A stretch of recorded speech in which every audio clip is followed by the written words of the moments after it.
Palagi niyong tatandaan sa paghahanap ng isang magandang tunay na kaibigan.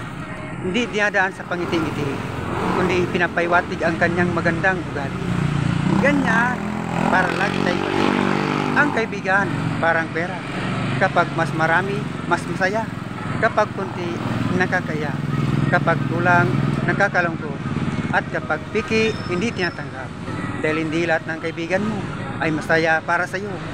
Minsan, kapag wala ka, ikaw ang number 1 topic nila. Welcome, Ixia Page. Maligaya kong harapin ang una kong kabanata, Ixia Page.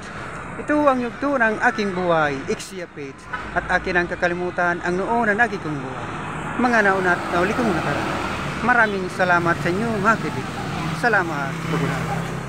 Salamat po sa manghang na panonood at pagtangkilik sa Galactic Secret Love.